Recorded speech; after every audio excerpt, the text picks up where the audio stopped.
കോഴിക്കോട് കൊളത്തറയിൽ പാടശേഖരണത്തിന് തീപിടിച്ചു. സമീപത്തെ നിരവധി വീടുകളിലേക്ക് പുക വ്യാപിക്കുകയാണ്. മീഞ്ചന്തയിൽ നിന്നുള്ള അഗ്നിരക്ഷാസേന എത്തിയ തീ അണയ്ക്കാനുള്ള ശ്രമങ്ങൾ തുടരുകയാണ്. പടക്കം പൊട്ടിച്ചപ്പോൾ തെറിച്ചതാണ് തീപിടുത്തത്തിനുള്ള കാരണം. സമീർ സി മുഹമ്മദ് വിശദാംശങ്ങളുമായി. സമീർ, തീ അണയ്ക്കാനുള്ള ശ്രമം ഇപ്പോഴും നടന്നുകൊണ്ടിരിക്കുകയാണോ? വേനൽക്കാലമാണ്, വെയിലാണ്. അപ്പോൾ ഉച്ചയ്ക്ക് ശേഷമുള്ള ഒരു സമയമായതിനാൽ തന്നെ തീ പടരാനുള്ള ഒരു സാഹചര്യവും കൂടുതലാണ്.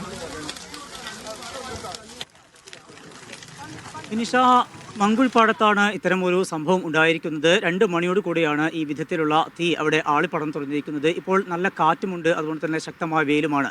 അതുകൊണ്ട് തന്നെ വലിയ രീതിയിലേക്ക് ഈ തീ വ്യാപിക്കുന്നു എന്നുള്ളതാണ് ഏറ്റവും ആശങ്കാജനകമായ ഒരു സാഹചര്യം. പടക്കം പൊട്ടിച്ചതാണ്. ആ പടക്കം പൊട്ടിച്ചത് അതിലേക്ക് വന്ന് വീഴുകയും ഉണക്കപ്പുല്ലാണ്. അതുകൊണ്ട് തന്നെ വളരെ വേഗത്തിൽ തീ ആളിപ്പടരുകയും ചെയ്തു. ഇപ്പോൾ അത് വലിയ രീതിയിലേക്ക് വ്യാപിച്ചിട്ടുണ്ട്. മീഞ്ചന്ത ഫയർ സ്റ്റേഷനിലുള്ള ഉദ്യോഗസ്ഥർ അവിടെ എത്തിക്കൊണ്ട് തീ അണക്കാനുള്ള ശ്രമം ആരംഭിച്ചിട്ടുണ്ട്. പക്ഷേ അവർക്ക് ഇപ്പോൾ നിയന്ത്രിക്കാൻ കഴിയാത്ത വിധത്തിലേക്ക് തീ എത്തിയിരിക്കുന്നു എന്നുള്ളതാണ് ഏറ്റവും പ്രധാനപ്പെട്ട ഒരു കാര്യം.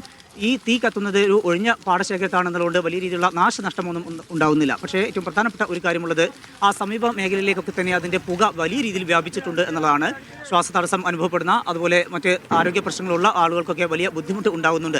മാസ്ക് ഉപയോഗിച്ചുകൊണ്ടും അതുപോലെ തന്നെ മൂക്കും വായുമൊക്കെ കെട്ടിക്കൊണ്ടുമൊക്കെയാണ് അവിടെയുള്ള ആളുകൾ ഇപ്പോൾ നിൽക്കുന്നത്. ചെറിയ കുട്ടികളും അതുപോലെ തന്നെ പ്രായമായവരുമൊക്കെ വലിയ ശാരീരിക ബുദ്ധിമുട്ട് അനുഭവപ്പെട്ടുകൊണ്ടിരിക്കുകയാണ്.